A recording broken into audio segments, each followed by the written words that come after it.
प्रधानमंत्री नरेंद्र मोदी ने आतंकवाद के मुद्दे पर विपक्ष को घेरा है और कहा है कि अब आतंकी अपने घरों में भी सुरक्षित नहीं है, जबकि पिछली सरकारों में आतंकवाद के चलते लोग असुरक्षित महसूस करते थे। मीडिया संस्थान के कार्यक्रम में पहुंचे प्रधानमंत्री नरेंद्र मोदी ने यह भी कहा कि पिछली सरकारों ने वोट बैंक और तुष्टीकरण की राजनीति की, लेकिन अब हम ये सुनिश्चित कर रहे हैं कि लोगों का विश्वास सरकार में बहाल हो। आपको बता दें कि कार्यक्रम में बोलते हुए प्रधानमंत्री नरेंद्र मोदी ने कहा कि शनिवार को एक प्रदर्शनी के दौरान 26/11 के मुंबई हमले से जुड़ी रिपोर्ट्स को देखा। उस समय आतंकवाद लोगों को डराता था और लोग असुरक्षित महसूस करते थे, लेकिन अब समय बदल गया है और अब आतंकवादी ही अपने घरों में असुरक्षित महसूस करते हैं। आपको बता दें कि प्रधानमंत्री ने अपने संबोधन में विपक्ष पर निशाना साधते हुए कहा कि पिछली सरकारों ने वोट बैंक की राजनीति की है, जबकि मौजूदा सरकार लोगों का विश्वास सरकार में बहाल करने की कोशिश में जुटी है। प्रधानमंत्री ने कहा कि उनकी सरकार का मंत्र जनता की सरकार जनता के लिए है। पीएम मोदी ने कहा कि आज भारत अभूतपूर्व आकांक्षाओं से भरा हुआ है और हमने इन आकांक्षाओं को अपनी नीतियों का आधार बनाया है। हमने 10 सालों में बीते 70 साल से ज्यादा गैस कनेक्शन दिए हैं। प्रधानमंत्री नरेंद्र मोदी ने कहा कि आजादी के बाद की सरकारें लोगों में उस उत्साह का संचार नहीं कर पाई जो जोखिम लेने के लिए जरूरी था। बीते 10 सालों में हमने देश के युवाओं में जोखिम लेने की क्षमता विकसित की है। इसी का नतीजा है कि देश में अब 1.25 लाख पंजीकृत स्टार्टअप है और अब युवा देश को गौरवान्वित करने के लिए ललायित है।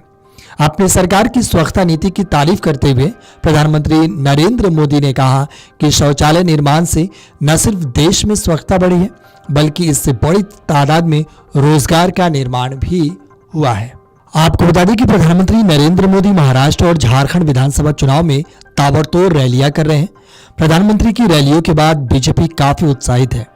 बीजेपी नेता दावा कर रहे हैं कि पीएम मोदी की सभाओं में आ रही भीड़ ये बता रही है कि महाराष्ट्र और झारखंड में बीजेपी की सरकार बनने वाली है। खासकर बीजेपी नेता पीएम मोदी की सभाओं में आ रही महिलाओं को लेकर काफी उत्साहित दिख रहे हैं। बीजेपी नेताओं को लग रहा है कि पहले की तुलना में अब पीएम मोदी की सभाओं में महिलाएं ज्यादा तादाद में आ रही है। वहीं विपक्षी पार्टियां पीएम मोदी की रैलियों का वीडियो सोशल मीडिया पर पोस्ट कर इस दावे को गलत बता रही है। प्रधानमंत्री नरेंद्र मोदी अभी तक झारखंड और महाराष्ट्र में तकरीबन 1 दर्जन रैलियों को संबोधित कर चुके हैं। झारखंड में जहां पहले फेज में 43 सीटों पर वोट डाले जा चुके हैं, वहीं महाराष्ट्र की सभी 288 सीटों पर एक ही चरण में 20 नवंबर को वोट डाले जाएंगे। 23 नवंबर को नतीजे घोषित किए जाएंगे। बता दें कि 23 नवंबर को ही देश में लोकसभा और विधानसभा सीटों पर हुए उपचुनाव के नतीजे भी घोषित किए जाएंगे, लेकिन पूरे देश की नजर महाराष्ट्र और झारखंड विधानसभा के नतीजों पर टिकी हुई है। आपको बता दें कि महाराष्ट्र में जहां महायुति और महाविकास अघाड़ी के बीच कांटे की टक्कर है, तो वहीं झारखंड में इंडिया गठबंधन और एनडीए में जोरदार मुकाबला चल रहा है। पीएम मोदी की सभाओं में उमड़ रही भीड़ से विपक्षी पार्टियों को हमला बोलने का बहाना मिल गया है। विपक्षी पार्टियां बीजेपी पर पीएम मोदी की सभाओं में जुट रही भीड़ चुटकी ले रही है। वहीं बीजेपी नेता का कहना है कि पीएम मोदी की सभाओं में महिलाओं की जुट रही भीड़ मोदी सरकार की लोक कल्याणकारी नीतियों का परिणाम है। Video desk amarujala.com।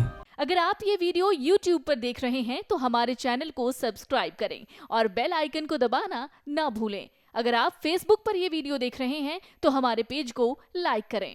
अगर आप ये वीडियो YouTube पर देख रहे हैं तो हमारे चैनल को सब्सक्राइब करें और बेल आइकन को दबाना ना भूलें। अगर आप Facebook पर ये वीडियो देख रहे हैं तो हमारे पेज को लाइक करें।